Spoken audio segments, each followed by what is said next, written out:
Transmitter device activated. Coordinates set for Earth 2. Hey everyone, welcome to the Earth 2 podcast, where we explore the pre-crisis DC multiverse and the legacy of the Golden Age characters throughout the Silver and Bronze Age of comics. I'm Peter Watson. And I'm David Steele. Thank you for joining us. Today we're going to be talking about a couple of issues, stories from a couple of issues of Superboy. Yay! The Adventures of Superman as a boy. As a boy, yeah. Yeah, I'm going to say I love Superboy. Pro rata, comparatively speaking, I have quite a big collection of Superboy comics.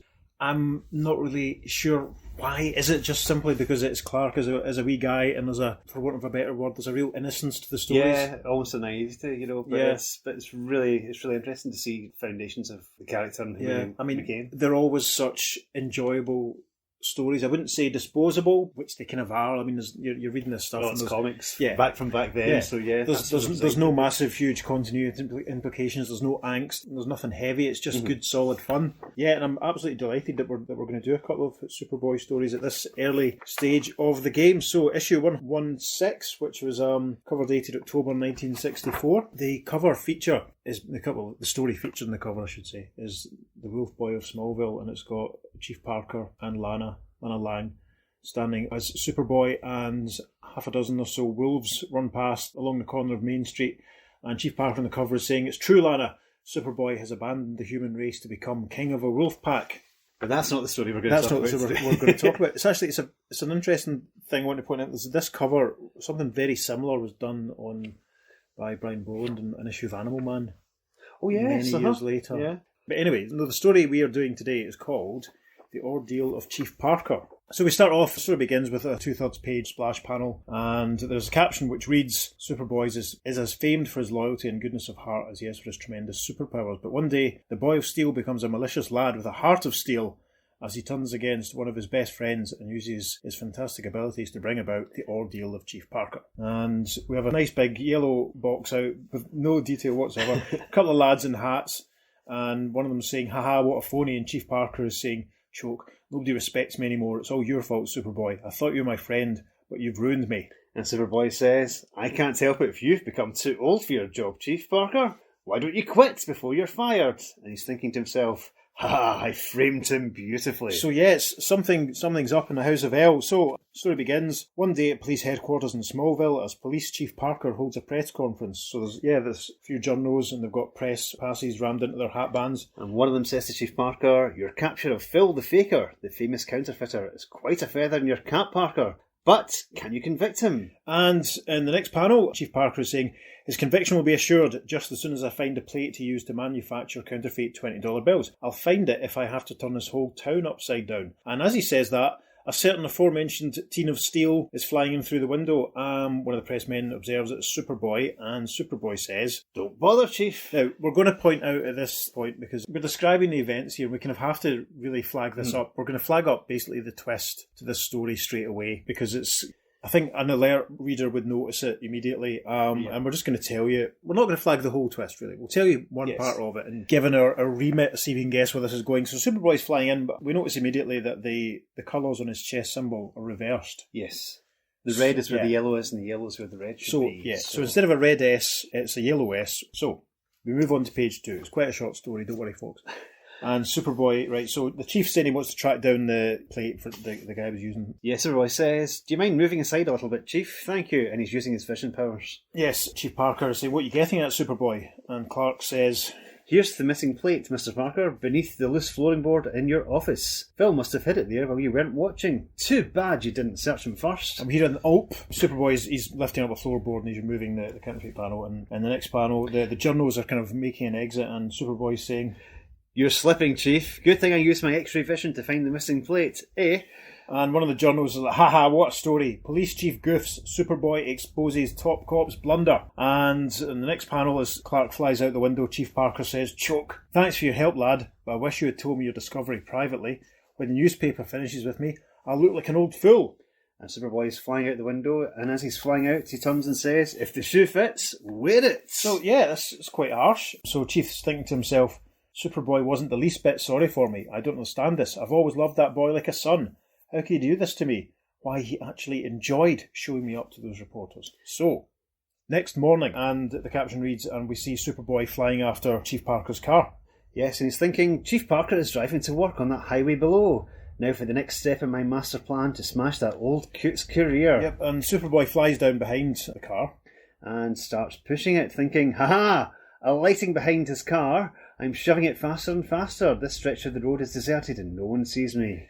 And then Clark sort of whooshes ahead and he's thinking to himself, now to race ahead of the car faster than the human eye can follow. I'll be waiting for it round the bends. And the next panel we have Clark sort of at the front and he's catching the car, so to speak. And he says, speeding, eh? And he's thinking to himself, I'll grind it to a stop, taking care not to damage either the car or its driver. And then we see Superboy challenging Chief Parker, who's in his car, obviously. And Clark saying, what's got into you, Chief Parker? You're driving over 60 miles an hour in a 30-mile zone. And he's pointing at a big sign saying speed limit 30 miles an hour. And the Chief says, I don't know, it sounds crazy, but the car picked up speed all by itself. And then Superboy is sort of lifting the car up and flying with it. And Chief Parker's saying, choke, this will look terrible in the newspapers. And Sup says, I'm sorry, Chief, but I feel it's my duty to take you to traffic court to be punished. Good grief. We cut to traffic court and we have a judge who from the back looks a bit Julie Schwartz. And the judge is saying, Chief Parker, the story about your auto speeding of its own violation is the worst alibi I have ever heard. You're a disgrace to your uniform. I fine you $50. And yes, Superboy's thinking, he's looking at Chief Parker. Chief Parker's standing holding his hat, looking really sad. Oh. And Superboy's thinking, ha! The court reporters are taking all this down. Yep, we see a guy to the right, he's sort of making notes. So, that evening, as the Boy of Steel enters the Kent home through a secret tunnel, and we see Pa Kent, he's got a newspaper in his hand, he says, I want a word with you, son. And Sup says, yes, Dad. And Jonathan Kent is pointing out the headline of the newspaper, which reads, Superboy nabs Chief Parker for speeding. Judge balls out Parker, finds him, and Mr. Kent is saying, what's all this about? You and Chief Parker have been friends a long time. Now suddenly... he's getting exactly what he deserves, says Superboy. The minute I begin covering up someone who does wrong, just because he's an old friend, I have no right to be a super crusader for justice. If Parker deserves exposure, I'll expose him. Now let's drop the subjects. And then next morning at police headquarters, Superboy walks in on some journos and some other lads, and he says, what's all the excitement? Why are there so many FBI men and reporters? And we have a journo, he looks a bit like Private Walker from Dad's Army. Does a bit, yeah. Sort of brown suit, green tie. Slightly spivvy. Yeah, neat, very neat, thin moustache. And he's saying, a bunch of top gangsters have been rounded up. Parker will personally grill Big Gus Diller, the crime syndicate boss. And here comes Parker to begin questioning Diller. You've been giving the chief a hard time lately, Superboy, but his reputation will be greater than ever after this. So we have a sort of line-up of someone who looks a bit like a cross between the Kingpin and Lex Luthor, and another guy looks a bit like a cross between Sinestro and the Joker. It does actually a bit short. Yeah, they're on a raised platform, there's a yellow spotlight on them, and the journalist has said that little bit about Parker's reputation being greater, and Superboy thinks to himself, that's what you think. I'll secretly frame Chief Parker so you'll look worse than ever. Good grief, what's he up to? And then we see Chief Parker saying, just a moment, I put on my new glasses, and it's interesting, that's the worst lettering I've ever seen. Yeah, they've really kind of crammed, squeezed in the bubble in behind one of the other policemen. I'm not liking this, I've got to say. Why is Superboy being such a beep, expletive deleted? So, the Chief has put on his glasses. Superboy thinks, chuckle. With my heat vision, I'll melt the lenses of the Chief's glasses slightly, just enough so whatever he sees will be blurred. And he does that as we speak. Our next panel shows the lineup. A moment afterwards, I should say, as Parker looks towards the lineup, this is what he sees. And we see the guys that have been in the lineup, and they're looking a bit sort of distorted, and the Chief's thinking to himself, everything looks distorted to me, my eyes are acting up, but I've got to go through with this. And he continues, okay, Big Gus, start talking, we've got the goods on you, and then the reporter points out that he's saying, hey, you've got the wrong man, Parker. Diller's at the other end of the line, what gives? Now, see, that wouldn't have happened, right? Because his vision's not going to be so bad that he's not going to be able to... It might be, Well, he's going to have seen them lined up as he walks in, and he's going to go, right, I'll put my well, I suppose if he hasn't seen them, he's put his glasses on, but... okay, that right. all makes sense. The journal's kind of questioning him, and Chief Parker's thinking to himself, choke, I might as well admit it, something's happened to my eyes. I don't see so well. This is horrible. Not to Superboy, he's loving it, because he's going, ha, justice is blind, eh? Yep, the Private Walker journal was thinking, here goes the Superboy Parker feud again, Clark says. He continues, first you claimed your car decided itself to start speeding, now you can't even see straight.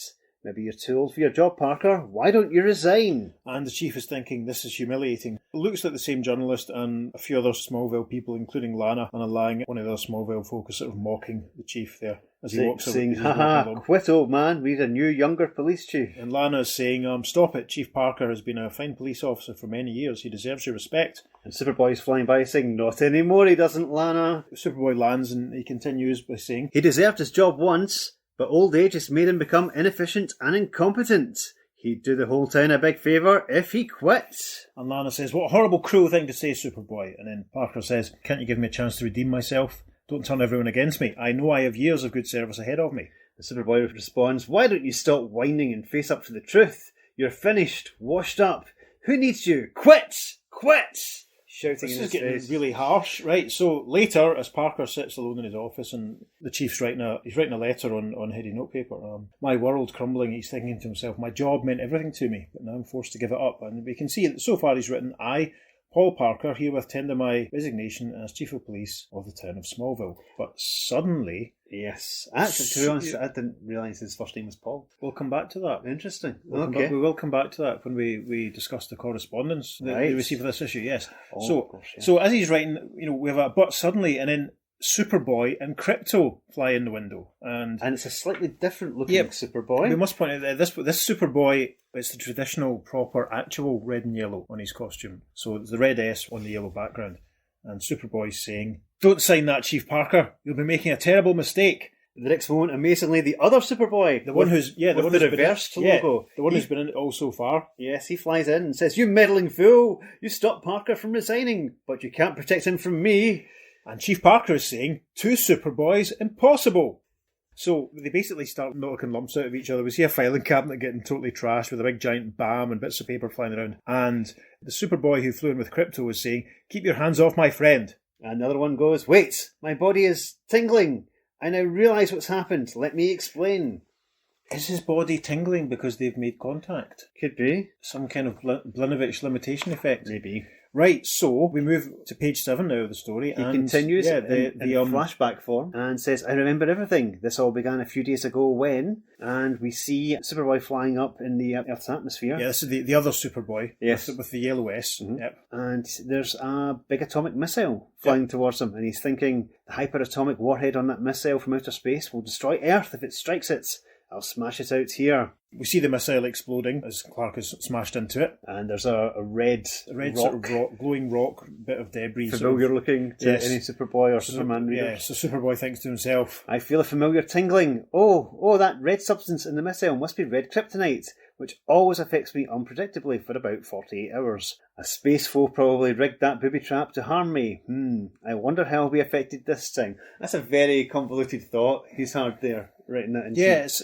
We see basically what looks now like Superboy falling to Earth, and he continues to narrate it, and he says... Through kind of shockwaves. Yeah. He now says, "I know now that the force of the explosion in space caused me to be hurled out of my universe into this parallel one, in which you exist. So there you go, viewers. The effect of that red K compelled me to try and ruin a good friend.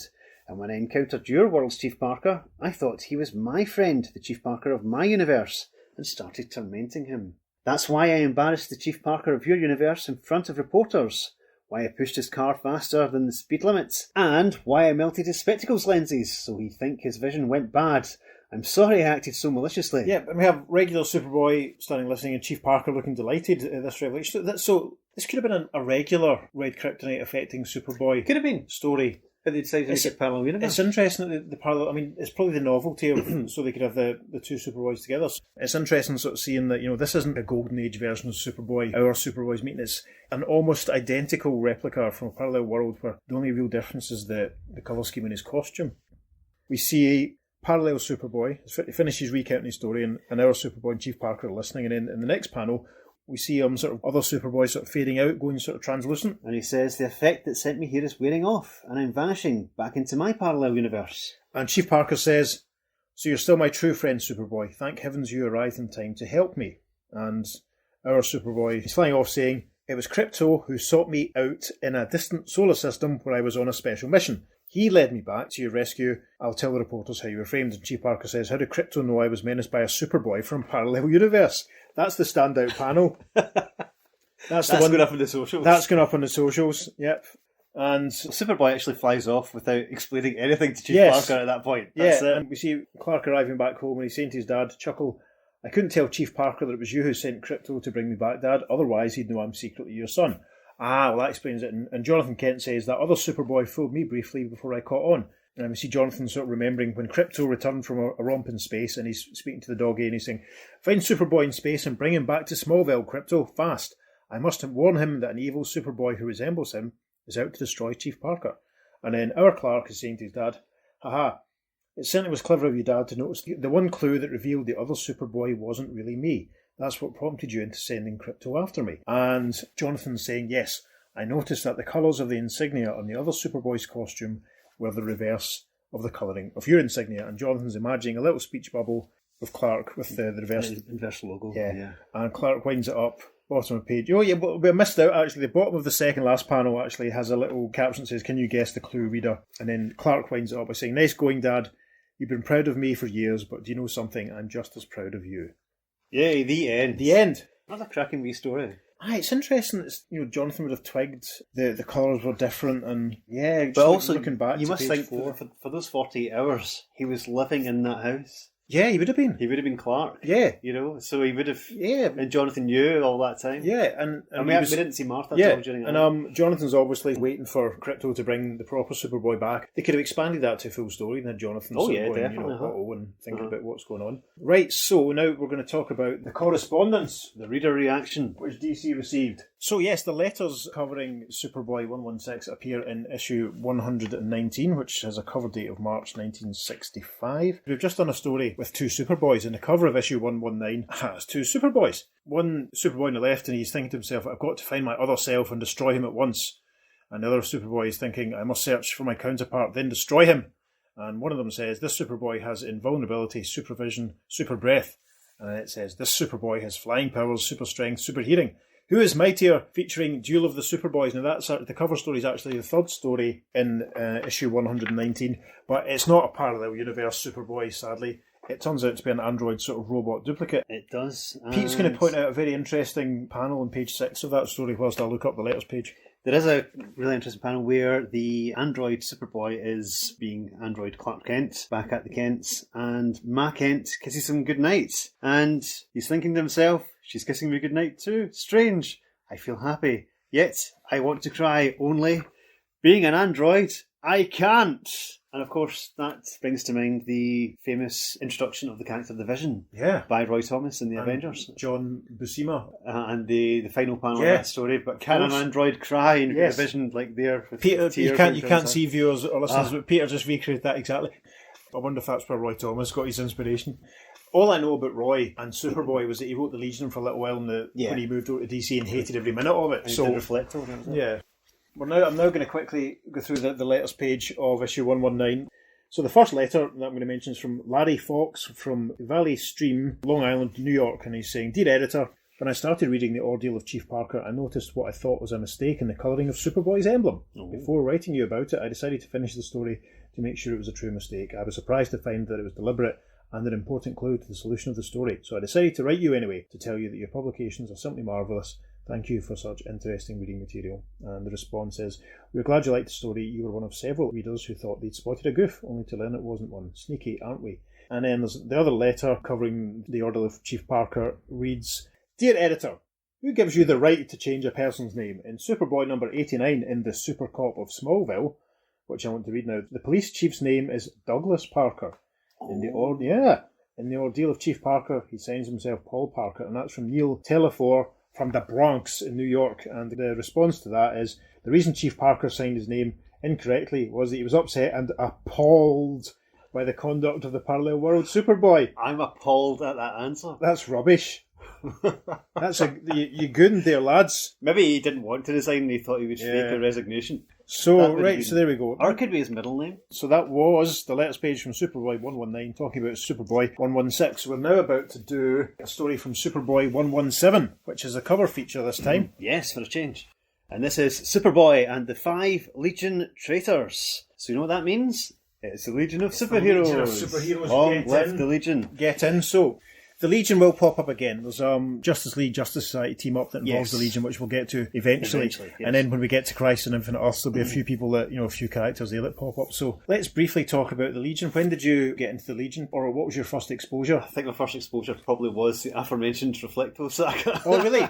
Yeah. Right, okay. That was one of the first ones I remember getting, an issue of Legion that had that story in it, or had part of that story in it. Right. And also the one where Brainiac 5 is insane and they've got the machine that tries to fix his insanity, which is a great story. It's like a holodeck almost that he's in. I think my first exposure to the Legion must have been around the same time. Now, one of my memories of getting them off the spinner rack was getting an issue of Superboy in the Legion, but not really liking it very much.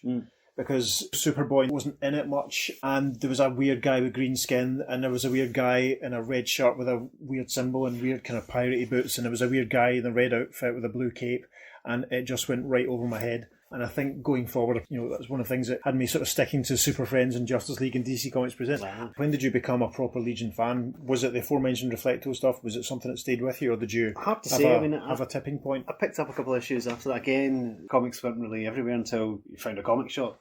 And every now and then I'd see a Legion cover, and obviously you've got lots of characters in the Legion, so I thought it's more bang for your buck, as it were. So another one I got early on was the one where they're trapped in the asteroids. Oh yeah, I know the one you mean. Like the icy surroundings, as Timberwolf and Saturn Girl have their kind of, flirtation, which is all very interesting. It's all high drama in the Legion. Yeah, reading especially late 70s, early 80s Legion, you realise that it was, in some ways, it was kind of light years ahead of a lot of other DC stuff. Absolutely, yeah. Very, very Marvel style, very much in the style of, what I would say, I would compare it to the FF or the John Byrne, Chris Claremont X-Men, because proper consequences of the characters, proper detailed characterisation. The first Legion story I think I probably became aware of them was the Legends crossover that DC did. Because there's the issue with Cosmic Boy in the cafe sort of having a cup of Java, and he's talking about the print of the newspaper coming off in his gloves. So I was aware of him then, and I had a couple of issues. At this point, I was still principally a Marvel guy. Late 86, early 87. It was one of my main sort of supply places in Paisley, getting comics had shut, so I was just really picking up what I could find. And I got a few DC comics around that time. I remember getting a couple of issues of the Cosmic Boy miniseries, but also 2 issues of Superman that were involved with the whole death of Superboy. Right, spoilers storyline. Yeah. I think there's an issue of Superman that the covers, it's based on a John Byrne Fantastic Four cover. Yeah. So I think it's issue 8. I had that issue of Superman. He actually picked all the characters for that story. Yes, because that's right. Analogues of course, yeah. So Block for the Thing, Sunboy for the Human Torch. Yeah, Brainiac 5 for Reed, and who's the fourth one? Invisible Kid. Yes, of course. Invisible Kid 2. Mon Dieu. Yeah. I mean, that was about 86, early 87. I was kind of aware of them, but I didn't become a proper dyed-in-the-wool fan. I can date this quite particularly. Summer 1993, Steve Montgomery of ACA. We were in ACA, and I remember Steve really clearly recommending, it was round about issue 37, 38 of the 5-Year Gap series. I'm recommending that to Scots, and just read this, let me know what you think. The good thing about the 5-Year Gap was it was quite accessible. You didn't really Yes and no. You didn't really... It threw everything at you at once. But you could, because it did that, you could read it. You didn't need to know the 30, at that point, maybe 30 years worth of storyline. And of course, Legionnaires started, and the SW6 batch, kids who were basically sort of young versions of the now adult team, where they were sort of hanging about. 93 was kind of year zero for me as becoming a Legion fan. That was when I managed to ingrain in my brain all the home planets and all the secret identities and all that stuff. So I remember by late 93, when I was working in Stateside Comics, that was the book I was recommending and trying to force on every regular customer. And then you had the should be reading the Legion as well, which basically filled in all the gaps. Which I mean, invaluable. 93 was when I was reading the 5 year later stuff, but starting to pick up issues of the Baxter series cheap, starting to collect issues of Superboy and the Legion. So yeah, big Legion fans. So it is an immeasurable thrill that we're going to do Superboy and the 5 Legion Traitors from Superboy 117, cover date December 1964, on sale October the 1st, 1964. Now I'm reading it from the Black and White Showcase Presents Legion of Superheroes collection. So, on the cover, we have some Legionnaires in what looks like, I suppose it must be Clark's classroom. Looks like Smallville High, I suppose. The teacher is saying, "We're honoured to have you, members of the Legion of Superheroes, visitors from the 30th century. Would you demonstrate one of your powers for us, Ultra Boy?" And Joe has stood up. Jonah Ultra Boy, called Jonah because in his original story he's swallowed by a giant space whale, basically, isn't he? Yes. And that's what gives him his powers. So it's alluding to Jonah from the Bible. So there you go. You don't say we're not teaching you anything. I'm sure there are podcasts available in the Bible if you wanted to investigate that further. Yeah. So Ultra Boy is scanning Clark Kent, and with his penetra vision, The trick about Ultra Boy, we should probably mention, is he has various different superpowers, but he can only use one at a time. Handy when he has his Legion flight ring as well, because he doesn't have to use his flight. So he's scanning Clark, and we can see through Clark's clothes that Clark has his Superboy costume on, and Ultra Boy saying, "My penetrative vision shows that Superboy's secret identity is..." And Superboy's thinking, "Gasp! My friend Ultra Boy is about to reveal that I'm Superboy. Why is he betraying me?" And the caption, Superboy and the 5 Legion traitors. So we begin with a splash page of Clark standing, sort of just waving up to the sky, and Lyle, using some real names, shouldn't I? Yes. Invisible Kid, Ultra Boy, and Chameleon Boy are flying ahead, with Element Lad and Brainiac 5 sort of catching up behind. And the caption reads, "What is life without friends? Mighty as the Boy of Steel is, despite his fantastic powers and tremendous deeds, his existence would be lonely, except for the warm friendship he enjoys with his fellow members of the 30th Century Legion of Superheroes." But see what happens on the shocking day when Superboy's amazing super friends... Superboy's amazing super friends... That's a crossover. That's interesting, isn't it? That's an amalgam comic right there. When Superboy's amazing super friends turn suddenly into super enemies. Here's a story you'll long remember, the surprise and instant tale of Superboy and the 5 Legion traitors. So, in this opening splash, Clark is shouting, "Hi Legionnaires, it's good to see you back here in 20th Century Smallville. Remember not to betray the fact that I'm secretly Superboy, haha." And Ultra Boy is saying, well, if it isn't Clark Kent, or should I say Superboy. And Clark is thinking to himself, they're laughing almost mockingly. My superhero friends couldn't be planning to betray my secret. What a ridiculous thought.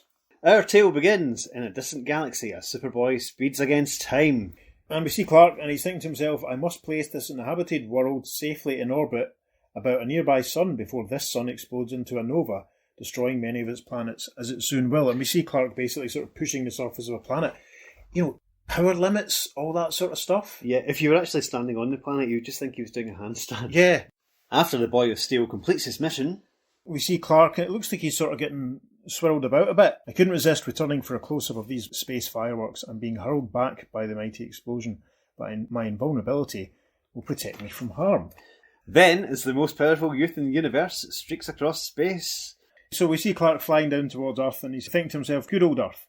There may be more glamorous worlds elsewhere, but there's still no place like home. Now to return to Smallville. And shortly in a deserted alley, we see Clark getting changed, putting on his Clark Kent costume, and he's saying, on with my outer garments and disguising glasses. Would people be flabbergasted if they knew meek mild Clark Kent is secretly Superboy? Then, and it looks like there's a Legion time bubble appearing in the sky. Yep, and some Smallville folks. And there's a sign, big notice, saying, "Hello Legionnaires, elected by your message from the 30th century, we welcome you superheroes to our city." And there's a guy saying, "Here come our gallant visitors in your time globe.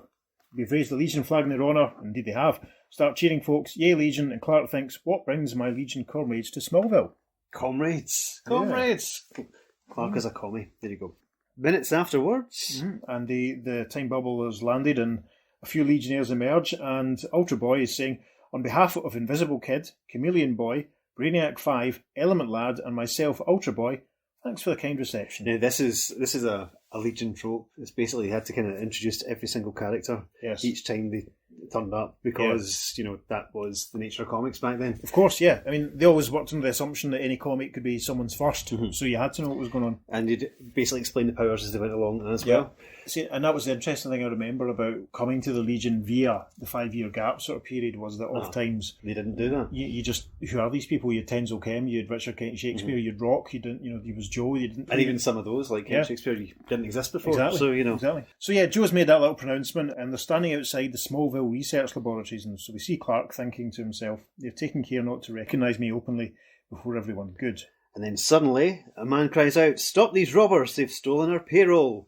Yeah, and there's some dodgy-looking lads with guns and hats and briefcases, and they're running out, and one of them's saying, "Don't nobody interfere, we'll kill if we have to." Into the getaway car, men. Yep, and then we see Ultra Boy tipping a car over.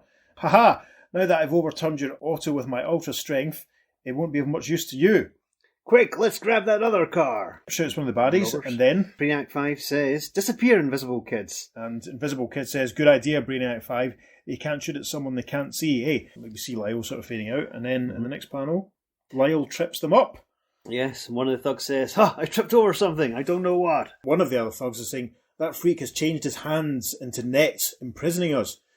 But though he has the power of super disguise, bullets will kill him, and Element Lad leans into the panel and says, "Not if I can help it." and this, we should probably point out, Chameleon Boy is a shape changer. Yes, from the planet Durla. As his name suggests, and it's interesting that he's just changing what looks like his fingertips. Usually he just changes his entire body into something else, usually like a big space dragon or like a tiny insect or something. Yeah. It's very unusual for him to just change part of himself.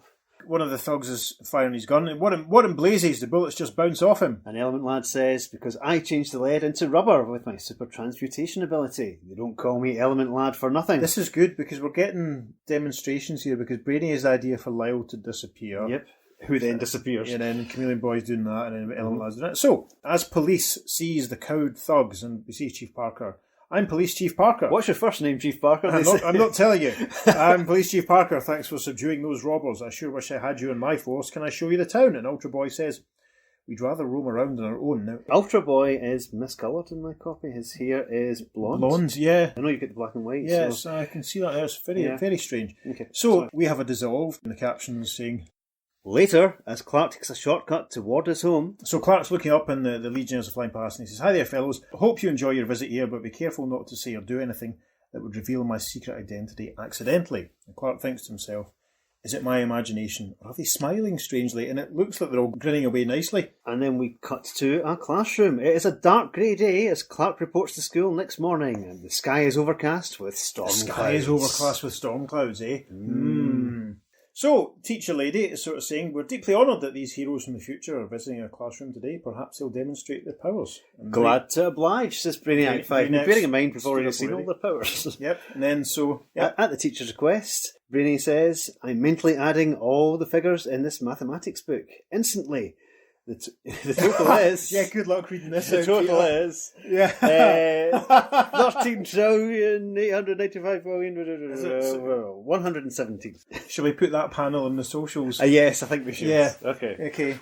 Gasp, correct, Brainiac 5. My brother wrote that book with an adding machine. He arrived at the same figure, only it took him weeks to get it. Your computer mind is fabulous. And teacher continues, and she says, "Invisible Kid, would you please tell us about the strangest cities of the 30th century? Lyle says, "I'll do even better. I'll concentrate on my Mentazo ring, which will project my mental pictures of them." And so we see Lyle holding up Mentazo ring. Probably not even his Legion flight ring, is it? No, it's not. And he's projecting out from it, and he's saying, "Behold, Makago, a living city on the planet Inanor, where all normally inanimate objects, buildings and machines are alive and intelligent. Its human creators perished centuries earlier." Interesting. That's very Doctor Who annual from 1965, isn't it? And then the next panel, Lyle continues to project and says, "Presenting Necropolis." So the first thing that Lyle it does look like buildings and cars kind of walking about, doesn't it? And the next one, it looks like roughly shaped people's... Ghostly figures in like a lava... Yeah, and so Lyle is saying... Almost hellscape. Presenting Necropolis, which is within a volcanic crater on the planet Stzl, STZZL. The Phantom City is inhabited by spectral beings who resemble aliens who once roamed long-dead worlds. Necropolis, which could be out of Judge Dredd or indeed out of Glasgow's West End. No one can communicate with them. And then the next one we see, it's sort of like crab-looking type people with some sort of big orb and a stick. And Lyle projecting this, and he continues, "Gothictor, a beautiful weird city on the planet Bestia, is inhabited by monsters who take turns concentrating on a purple globe. They are magnified love vibrations, snigger, cast through space by the globe, counteract evil everywhere in the galaxy." Well, that's nice. That's not from any place you think we'd start with the word goth. No, not really. To be honest, hey, that's fine. No goths live there. No. Anyway, so in the next panel, the teacher is saying, "Element Lad, what is the most unusual element known to you?" And Element Lad says, "Energite. Its health-giving emanations can instantly cure anyone of any ailment, no matter how fatally ill he may be. It's the miraculous cure-all, long sought by science." Interesting. And Jan is sort of imagining what looks like a gentleman on his deathbed. And then he's holding out a lump of Energite, and he's looking much more cheerful. So the teacher continues, "And now would you please demonstrate one of your powers, Ultra Boy?" And this takes us to the cover image, and Ultra Boy is saying, "Yes. My penetrative vision reveals the secret identity of Superboy." He's scanning Clark. We see the uniform through Clark's jumper and shirt. Clark thinks to himself, "Gasp. He's about to expose me. Why is he doing this? I've got to think super fast to protect my identity." Now that actually puts me in mind of Ultra Boy's first appearance in Superboy. Yes, where Superboy is scanning the kid in the baseball gear, and you can see Ultra Boy's costume underneath. That's got to be a deliberate callback. And Ultra Boy's doing the same back. Yeah, that's got to be a deliberate callback, I think, isn't it? Could be. So Clark thinks he's about to expose me. Why is he doing this? I've got to think super fast to protect my identity. We move on to the next panel. As he seeks a way out of his dilemma, a lightning bolt striking in the schoolyard attracts Clark's gaze and... A lightning bolt striking the schoolyard attracts Clark. That's got to be to do with the aforementioned storm clouds mentioned on page 3, isn't it? Mm-hmm. So yeah, Clark is using his vision, and we see coming soon, football fan, a sign saying Smallville High versus Metropolis High, season's greatest game, and then another sign saying Smallville Research Laboratories, and Clark thinks to himself, Smallville and Metropolis are misspelled on that banner. Yes, definitely spelled Smallville. Metropolis with a U instead of an I at the end, and one L in the Ville of Smallville. Smallville and Metropolis are misspelled on that banner. Wait, my photographic memory recalls that lab sign I saw yesterday was misspelled similarly. Then, as he checks swiftly... So we see Clark scanning around. The city's name is spelt the same way everywhere in town. Now I understand what's happening, and that Legion flag reminds me of something else. These 30th century lads are villains, not heroes. And then so Clark flashes back to being in the Nova explosion. Yep, and Clark is thinking to himself, Smallville isn't spelt the same because this isn't the same town. Unknown to me at the time, that terrific concussion caused by that exploding sun hurled me into a parallel world, just as a similar accident recently sent another Superboy into my world. And then we have an editor's note saying, see the ordeal of Chief Parker in Superboy number 116, or listen to the beginning of this podcast. Yep. And then the next panel shows several overlapping Earths, and Clark's narration continues. Many similar universes coexist in the same space, but in an infinite number of different dimensions. There's no limit to the variations. Chief Parker may be a criminal in one world, an evil-like being in another, or even a woman. Even a woman. And we see like different versions of Chief Parker. I like that. Like, instead of the thing we sort of become accustomed to of the two different flashes and all that sort of stuff. Yeah, and they show you two different versions of the heroes. That's interesting. You don't usually see an ape version. Yeah. That's quite unusual. As Clark's mind races at rocket speed, he thinks to himself, the villainous Legionnaires must have come to this era to expose the secret identity of the Superboy of this parallel world. They captured those robbers to keep him off guard until they could betray his secret before his classmates. Why is he making the leap that they're villains? What's the giveaway? We shall read on and find out. So then Clark continues to think to himself, this world Superboy must have been away on a mission all this while, and we see him using some more of his supervision. I was right. My supervision sees him returning from overseas. I've got to act fast. I'll need his aid in order to help protect his secret identity. Now, bearing in mind all this happened in an instant before Ultra Boy can actually say what he has revealed. Yep. So that entire page is Clark sort of obviously thinking very quickly on his feet. We move on to page 6, and Clark is thinking, first things first, because it's so dark outside due to the upcoming storm, the electric lights are on in this room. I'll turn the switch off with a puff of super breath. And there's an inset panel where he does just that. We see some switches being clicked off. And then we continue with Clark thinking to himself, now under cover of darkness, I'll melt the surface of this medal I was given recently on another planet with my heat vision. Next, while the medal is still soft, I'll use a hairpin I noticed on the floor. God, he must be moving at speed here. To etch a message that will fully explain this crisis. And then so we get a long shot of Smallville High, and Clark flung the medal out the window. Then he's saying, and now I've tossed the medal out through an open window, so it will sail directly to the Superboy of this parallel world. He's nearby now. Then I'll puff that light switch back on again. They'll assume the electric storm caused the momentary light failure. Clark's thoughts and actions have taken only a few seconds. Indeed. And the teacher says, the lights are on once more. You were saying, Ultra Boy? And Joe says, actually, evil parallel universe Joe says, Clark Kent is secretly Superboy. As he says that, the Superboy of this parallel world flies in the window. And he says, then who am I? And Clark thinks to himself, phew, he got my message just in time. Enraged by the failure of their plot, the young supervillains leap to attack the newcomer. And Superboy says, don't be alarmed, anyone. This anti-gravity paralysis disc has a temporary suspended animation effect on these super troublemakers. And our Clark from our regular Earth thinks to himself, he must have quickly taken that disc from among his trophies after I tipped him off. Because Superboy is holding this disc that's got a beam projecting out onto coming out, and so, Lyle and Rainier are also trapped in it. So all this has happened in the space of about 2 seconds. Yep. That's fantastic. Moving on to page 7, and the newly arrived Superboy sort of flying off. Flying out of the school with the suspended Legionnaires, saying, I'll take these rascals from the future away, where they can't harm people of this era. And going with the red hair, this is the parallel Lana Lang. She's saying, I guess that Ultra Boy phony didn't know Timid Clark is the last boy on Earth who could possibly be Superboy. What a laugh. The last boy on Earth. Some commandy foreshadowing. We're reading far too much into this. And Clark is thinking, in this world, Lana doesn't suspect Superboy's identity. Later, as Clark changes unseen to his Superboy identity and joins the parallel world Superboy in a deserted area. Yeah, and the parallel Superboy is saying, we're almost like identical twins. If not for your clever warning, my great secret would have been exposed. And our Clark thinks, I'm sure you would have done the same for me. And as they're having this conversation, you've still got suspended Legionnaires. Yes, being held in the beam above above World Superboy. Yeah. And he continues, but tell me something. How did you know these youths from the 30th century weren't really Legionnaires? And our Clark is saying, while checking up on the different spelling of the town's name, I noticed that Legion flag. And suddenly I recalled that those super lads didn't salute the Legion flag when they arrived here, though the Superhero Club constitution requires them to salute it at all times. At all times? All times. How does he know it's the same in this parallel universe? Can you help me with this box, Ultra Boy? I can't, certain girl. The box is quite heavy and I need to use this hand to salute the flag at all times.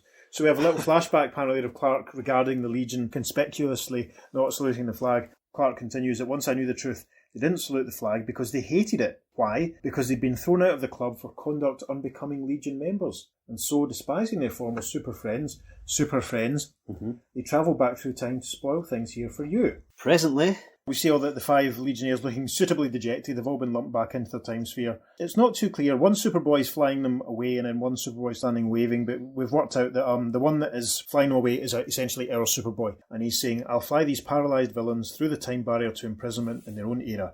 So long, my parallel world double. And he responds, come and visit me again in Smallville soon. Yep. So that's basically 3 different Superboys in the space of 2 issues. Yes. Not including the androids and everything else. So, yeah, interesting. So, we're now on the last page of the story. Yep. And in the 30th century, a Superboy reaches the parallel world metropolis of the 30th century. And we see a science police guy and he's saying, we of the Science Police thank you, Superboy. These were the most wanted criminals of our time. And, in the background we see Ultra Boy and it looks like Brainiac and Invisible Kid. And it basically looks like boy band posing. They're doing moody boy band posing. It's just they're still paralysed. And they're paralysed in the back of this time bubble. So Clark's flying off and he's saying, my pleasure. And we see him zooming back through the multicoloured... The colourful concentric circles that is the time barrier. Time barrier. And he's saying, and now back across the dimensional maze and then through the time barrier to my own world. Wow. What a unique, different adventure this has been. Not really, Clark, you've just met another version of yourself. You did that last month. And then we see him landing back in his own Smallville, and he's thinking to himself, it's great to really be back home again, where there's an LL instead of just one L at the end of Smallville's name. Amazing. In the future of this world, my Legion friends are heroes, but in that world I just visited, some of them are villains.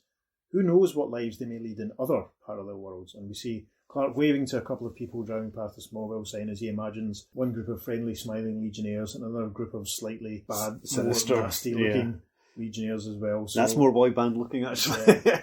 And that takes us to the end of page 8. So, yeah, that was very interesting. He casually crossed dimensions there. As in flying through time, as well.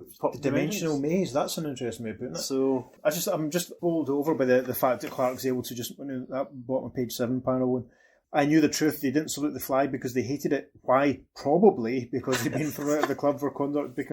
It's quite a leap in logic. Superboy, the boy detective. So yes, that was Superboy and the 5 Legion traitors. So we're now going to jump forward to the letters page from Superboy issue 120, which has the cover date of April 1965. So the Smallville mail sack for that issue, talking about the Legion story we've just discussed, has a few letters commenting on the story. So I'll just quickly jump through them. The first one is from Steve Foster. Steve would probably quite like our podcast, I think, because he says, Dear Editor, I enjoyed Superboy and the 5 Legion traitors very much, but I think I found a mistake.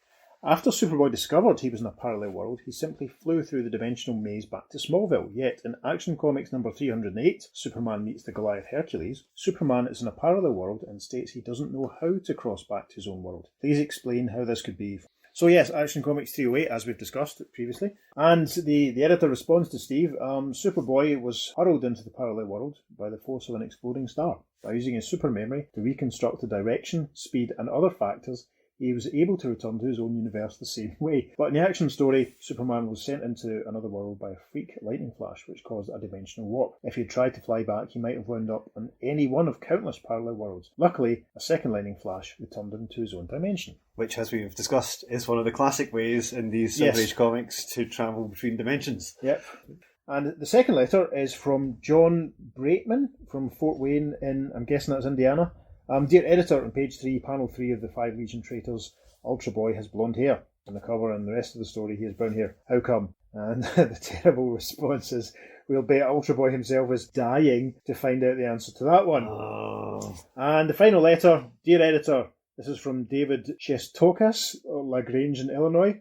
Dear editor, I enjoyed the 5 Legion traitors very much, but it brings up an interesting point. Superboy is always complaining that he doesn't have a super pal, but he now has 2. The Superboy of this parallel world and the one from the ordeal of Chief Parker. Why not have them get together and play super games? The other Superboys probably long for super pals also. We'll keep your idea in mind as a response. However, have you forgotten that the Boy of Steel has a whole club full of super pals? The Legion of Superheroes. So, having looked at those couple of Superboys, there's one other very slight Superboy Legion of Superheroes related thing that we must mention. Yes. It's not a full story, unfortunately. It's a little moment from issue 325 of Adventure Comics, which was actually published in August 1964, just before the Superboys that we just talked about. I will quickly give you the synopsis for Adventure Comics 325, just to give you an idea of the story. So the story is called Lex Luthor Meets the Legion of Superheroes. Khan, a world inhabited only by criminals, is run by strange beings known as the Brain Lords. The Brain Lords. It's great. The Brain Lords. It's fantastic, isn't it? I wonder if they tie into the Brain Worlds. Yeah. Oh my god, this is our mini-series that we're going to pitch. Anyway, Matter-Eater Lad and Triplicate Girl journey there hoping to capture the Chief Lord, Atro, and take him to Earth for punishment. During their attempt, Atro and the other Brain Lords alert the populace who try to prevent their escape. A strange craft suddenly appears to save them, and all return to the superhero clubhouse on Earth. There, the mysterious rescuer reveals himself to be a young Lex Luthor, who's apparently come visiting from the 20th century before the tragic accident that turned him criminal. The Legion vows not to tell Lex of his fate and attempts to entertain him instead. Mon-El and Lightlass inadvertently reveal the secret, however, and Lex is informed of his destiny. Since they cannot alter history, Lex leaves them, only to secretly double back and snatch away the wig which had disguised his baldness. Just be cool about it, Lexi. His previous attitude was a charade, and his real goal is to ingratiate himself with the heroes and then kill them. Supposedly reconstructing a dissolver ray he saw on display in the clubhouse, Lex summons various Legionnaires to different locations and then disintegrates them with the ray. Actually, he has built a disguised Phantom Zone projector instead. From inside the zone, Mon-El instructs his fellow members to use mental commands to force Lex to release them. This occurs on television before a galaxy-wide audience, and the heroes destroy the projector. They then allow Lex to return to his own era in humiliation, a laughingstock on hundreds of worlds. There we are. I know. Now, you may be wondering why we're even mentioning that. Not a single talk of parallel worlds Well, or legacy there. On page 4 of chapter 2 of the story, there is a moment when Lex is sort of looking at the, he uses a quote, a time and space super console that can tune in on Legionnaires wherever they may be, and he shows Lex what they're all doing. So he sees Superboy in the past, and he sees Supergirl in the past, and he sees Saturn Girl taking part in a circus, and we see, interestingly, given that we've mentioned Atlantis a few times already, we see Ultra Boy in Atlantis using his ultra strength to repair Seaquake damage. Interesting. Yeah. I sounded like Vic Reeves there. It's like the man with the sticks helmet. Ultra Boy is in Atlantis using his ultra strength to repair Seaquake damage. And finally, we see Chameleon Boy and his pet Protey 2 are visiting their parallel world doubles in another dimension, and there's a panel, which will stick in the socials, of Chameleon Boy and Protey, and Chameleon Boy shaking hands with another Chameleon Boy, and that's it. Which is bizarre, the fact they can actually travel to another parallel universe and it's not really used. It's never really used as a story point in Legion. It's so casual, isn't it? Yeah, it's weird. I mean, it's become a really recognisable and often used, I don't like the word trope, but I'll say it, trope. The word trope is a trope. It is, isn't it? Doctor Who's only done it a couple of times, parallel universes with, because there's that excellent John Pertwee story, Inferno, and then the wee Davy Cyberman story. It's the only ones I can think of off the top of my head.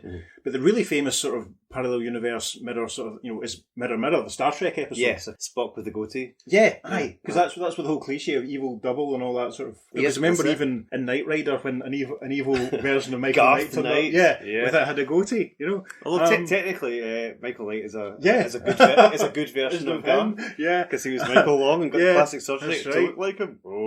That's another podcast. We're going to be starting our Glennie Larson influence podcast before too long. But yeah, the Star Trek episode went out in October 1967, so that's a couple of years ahead of where we are at the moment. I can imagine the Jim Shooter, Kurt Swan sort of Legion doing a brilliant 2 or 3 issue story. Yeah, that would have been great. That would have been, Legion evil doubles, no one knows who's who, and mixed up, and been clues throughout. And they were all about traitors in the Legion, and that's a perfect way to it would have been really, it would have been really, really good. So I mean, it's interesting in this, the second of the Superboys that we've covered today with this parallel Legion.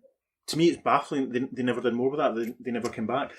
But what do you think? Please get in touch with us at the earth2podcast@gmail.com and we'll give you a shout out on the show. And also follow us on Facebook and Instagram. You can find us at the Earth2 Podcast on both. And on Twitter at podcast_Earth2. That's the number 2. So, thank you for joining us on our journey. And we'll talk to you next time on The Earth 2 Podcast.